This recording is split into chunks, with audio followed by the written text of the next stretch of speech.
Putri Duyung.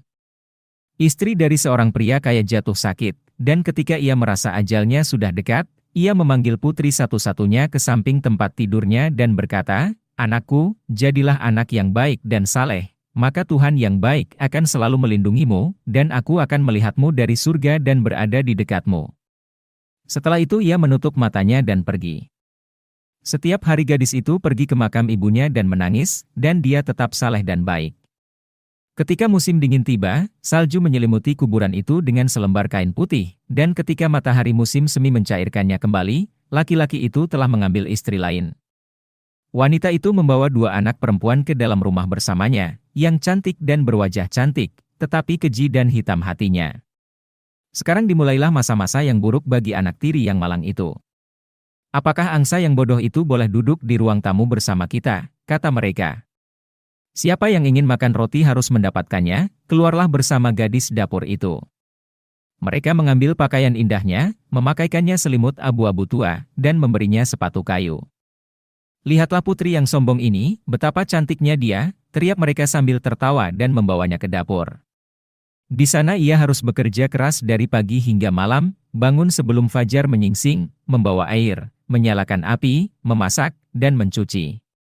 Selain itu, para suster melakukan segala sesuatu yang bisa dibayangkan, mereka mengejeknya dan membuang kacang polong dan kacang lentilnya ke dalam abu, sehingga ia terpaksa duduk dan memungutnya lagi. Pada malam hari ketika dia telah bekerja sampai dia lelah, dia tidak memiliki tempat tidur untuk tidur, tetapi harus tidur di dekat perapian di dalam abu. Dan karena dia selalu terlihat berdebu dan kotor, mereka memanggilnya Cinderella. Suatu ketika sang ayah pergi ke pasar malam, dan ia bertanya kepada kedua putri tirinya apa yang harus dibawanya untuk mereka.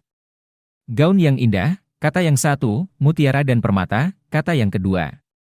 "Dan engkau, Cinderella," kata sang ayah, "apa yang akan engkau bawa?" "Ayah, patahkanlah untukku dahan pertama yang menimpa topimu dalam perjalanan pulang." Lalu ia membeli gaun-gaun indah, mutiara dan permata untuk kedua putri tirinya, dan dalam perjalanan pulang, ketika ia melewati semak-semak hijau, ranting pohon hazel menyenggol dan menjatuhkan topinya. Kemudian ia mematahkan ranting tersebut dan membawanya pulang.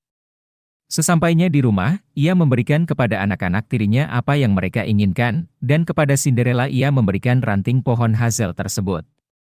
Cinderella berterima kasih kepadanya, pergi ke makam ibunya, dan menanam ranting tersebut di atasnya, dan menangis begitu banyak sehingga air matanya jatuh ke atasnya dan menyiraminya. Namun, pohon itu tumbuh dan menjadi pohon yang indah. 3 kali sehari Cinderella pergi dan duduk di bawahnya, menangis dan berdoa, dan seekor burung putih kecil selalu hinggap di pohon itu, dan jika Cinderella mengungkapkan keinginannya, burung itu akan memberikan apa yang diinginkannya. Namun, kebetulan, Raja menetapkan sebuah festival yang akan berlangsung selama 3 hari, dan mengundang semua gadis-gadis muda yang cantik di negara itu, agar putranya dapat memilih sendiri seorang pengantin. Ketika kedua saudara tirinya mendengar bahwa mereka juga akan tampil di antara para undangan, mereka sangat senang, memanggil Cinderella dan berkata, "Sisirlah rambut kami, semirlah sepatu kami dan kencangkan ikat pinggang kami, karena kami akan pergi ke festival di istana raja." Cinderella menurut, tetapi menangis, karena dia juga ingin pergi bersama mereka ke pesta dansa, dan memohon kepada ibu tirinya untuk mengizinkannya. "Pergilah, Cinderella," kata ibu tirinya, "engkau berdebu dan kotor, dan mau pergi ke pesta dansa. Engkau tidak memiliki pakaian dan sepatu, namun engkau akan menari."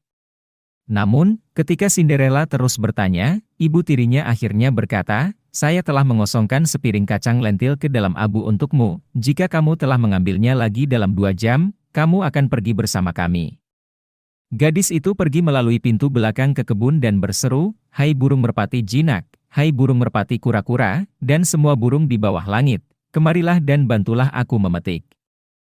Yang baik ke dalam pot, yang buruk ke dalam ladang." Kemudian 2 ekor merpati putih masuk melalui jendela dapur, dan kemudian merpati-merpati kura-kura, dan akhirnya semua burung di bawah langit, datang berkerumun, lalu hinggap di antara abu. Dan merpati-merpati mengangguk-angguk dengan kepala mereka dan mulai memetik, memetik, memetik, memetik, dan yang lainnya juga mulai memetik, memetik, memetik, memetik, dan mengumpulkan semua biji-bijian yang baik ke dalam piring. Hampir 1 jam berlalu sebelum mereka selesai, dan semuanya terbang lagi. Kemudian gadis itu membawa hidangan tersebut kepada ibu tirinya, dan merasa senang dan percaya bahwa sekarang dia akan diizinkan untuk pergi bersama mereka ke festival. Tapi ibu tirinya berkata, "Tidak, Cinderella, kamu tidak punya pakaian dan kamu tidak bisa menari, kamu hanya akan ditertawakan." Dan ketika Cinderella menangis mendengar hal ini, ibu tirinya berkata, "Jika engkau dapat mengambil 2 piring kacang lentil dari Abu untukku dalam waktu 1 jam, engkau boleh pergi bersama kami." Dan dia berpikir dalam hati, hal itu pasti tidak akan bisa dilakukannya. Ketika ibu tirinya telah mengosongkan 2 piring kacang lentil di antara Abu, gadis itu pergi melalui pintu belakang ke taman dan berteriak, "Hai merpati jinak, merpati kura-kura, dan semua burung di bawah langit, datanglah dan bantu aku memungut.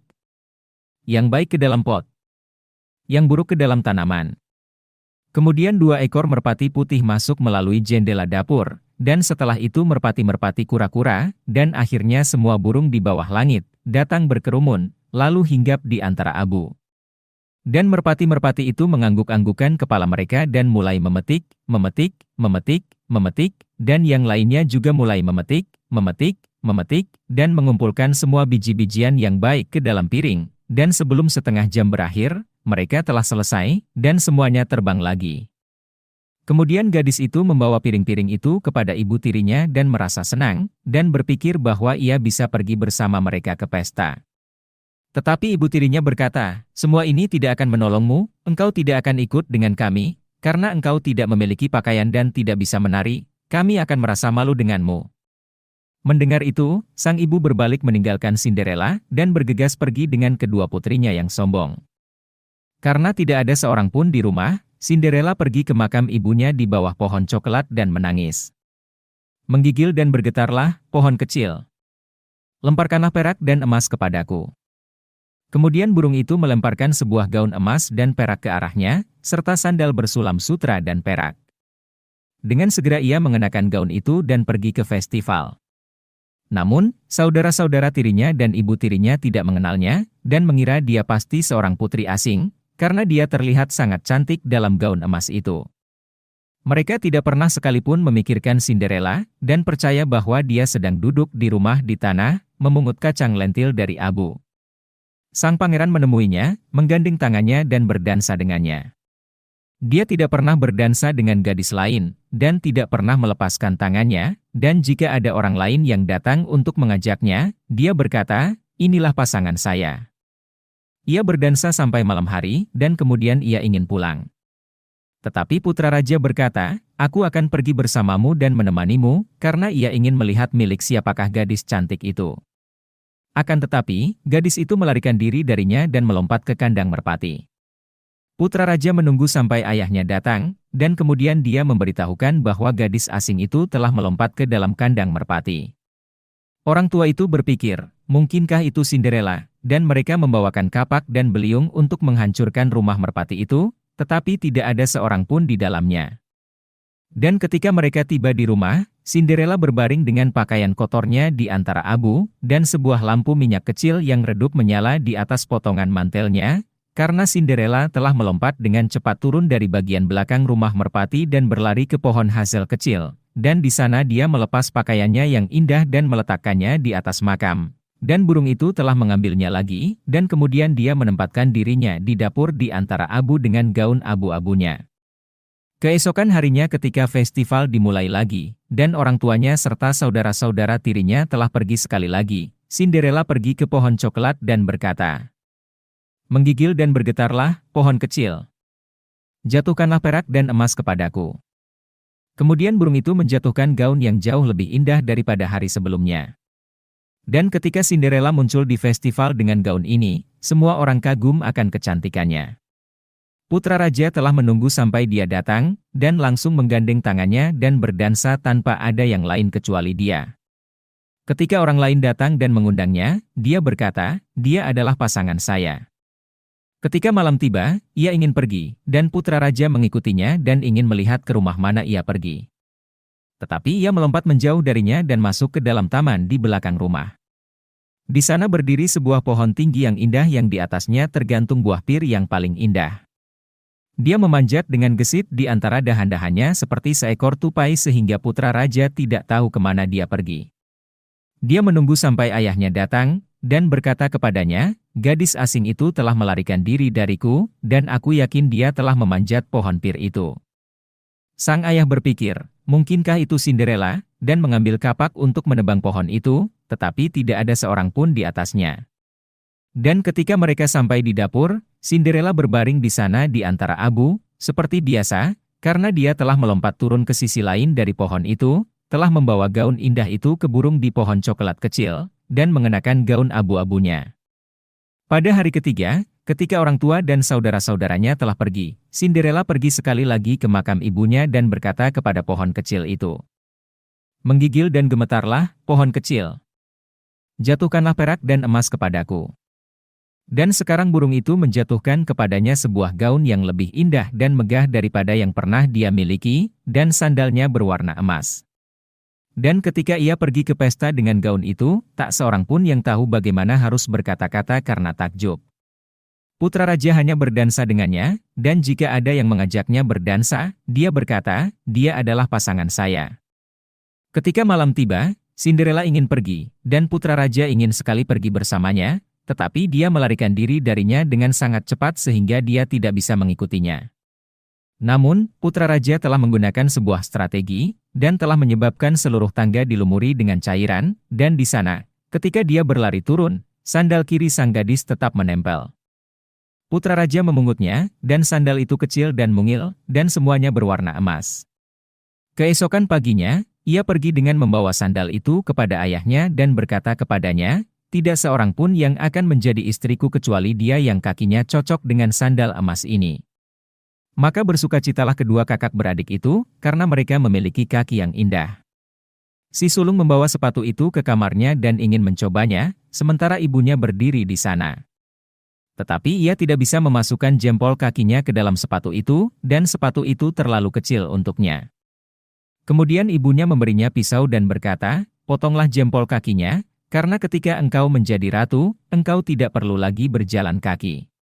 Gadis itu memotong jari kakinya, memaksakan kakinya masuk ke dalam sepatu, menelan rasa sakitnya, dan pergi menemui putra raja. Kemudian dia menaiki kudanya sebagai pengantinnya dan berkuda bersamanya.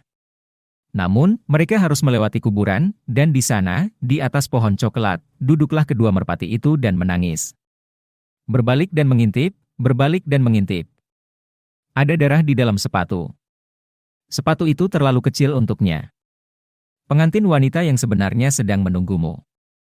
Kemudian ia melihat ke kaki sang pengantin wanita dan melihat bagaimana darah mengalir dari kaki tersebut. Dia membalikkan kudanya dan membawa pengantin palsu itu pulang lagi, dan mengatakan bahwa dia bukanlah pengantin yang sebenarnya, dan bahwa saudari yang satunya lagi yang akan mengenakan sepatu itu. Kemudian saudari yang satu ini masuk ke dalam kamarnya dan memasukkan jari-jari kakinya ke dalam sepatu, tetapi tumitnya terlalu besar. Maka ibunya memberinya pisau dan berkata, potonglah sedikit tumitmu, ketika engkau menjadi ratu, engkau tidak perlu lagi berjalan kaki. Gadis itu memotong sedikit tumitnya, memaksakan kakinya masuk ke dalam sepatu, menelan rasa sakitnya, dan pergi menemui putra raja. Dia menaiki kudanya sebagai pengantinnya, dan berkuda bersamanya. Tetapi ketika mereka melewati pohon coklat, dua ekor merpati kecil hinggap di atasnya dan menangis. Berbalik dan mengintip, berbalik dan mengintip. Ada darah di dalam sepatu. Sepatu itu terlalu kecil untuknya. Pengantin yang sebenarnya sedang menunggumu. Dia melihat ke bawah ke arah kakinya dan melihat bagaimana darah mengalir keluar dari sepatunya, dan bagaimana darah itu menodai kaus kaki putihnya. Kemudian ia memutar kudanya dan membawa pengantin palsu itu pulang kembali. Ini juga tidak benar, katanya, apakah kamu tidak punya anak perempuan yang lain? Tidak, kata pria itu, masih ada seorang gadis dapur kerdil yang ditinggalkan almarhum istriku, tapi dia tidak mungkin menjadi pengantin. Putra raja berkata bahwa ia akan mengirimkannya kepadanya, tetapi sang ibu menjawab, oh tidak, dia terlalu kotor, dia tidak bisa memperlihatkan dirinya. Sang raja tetap bersikeras, dan Cinderella pun dipanggil. Cinderella pertama-tama mencuci tangan dan wajahnya hingga bersih, lalu pergi dan bersujud di hadapan putra raja, yang memberinya sepatu emas. Kemudian dia duduk di atas bangku, mengeluarkan kakinya dari sepatu kayu yang berat, dan memasukkannya ke dalam sandal yang pas seperti sarung tangan. Dan ketika dia berdiri dan putra raja melihat wajahnya, dia mengenali gadis cantik yang telah menari bersamanya dan berseru, "Itulah pengantin yang sebenarnya." Ibu tiri dan kedua saudara perempuannya sangat ketakutan dan menjadi pucat karena marah. Namun, dia membawa Cinderella ke atas kudanya dan berkuda dengannya. Ketika mereka melewati pohon hazel, kedua merpati putih itu menangis. Berbalik dan mengintip, berbalik dan mengintip. Tidak ada darah di sepatu itu. Sepatu itu tidak terlalu kecil untuknya. Pengantin wanita yang sebenarnya naik bersamamu. Dan ketika mereka telah berteriak, keduanya terbang turun dan menempatkan diri mereka di pundak Cinderella, yang satu di sebelah kanan, yang lain di sebelah kiri, dan tetap duduk di sana. Ketika pernikahan dengan putra raja harus dirayakan, kedua saudara perempuan palsu itu datang dan ingin mendapatkan bantuan dari Cinderella dan berbagi keberuntungan. Ketika pasangan yang bertunangan itu pergi ke gereja, yang lebih tua berada di sisi kanan dan yang lebih muda di sisi kiri, dan burung merpati mematuk salah satu mata mereka masing-masing. Setelah itu, ketika mereka kembali, yang lebih tua berada di sebelah kiri dan yang lebih muda di sebelah kanan, dan merpati-merpati itu mematuk mata mereka masing-masing. Dan dengan demikian, karena kejahatan dan kebohongan mereka, mereka dihukum dengan kebutaan selama mereka hidup.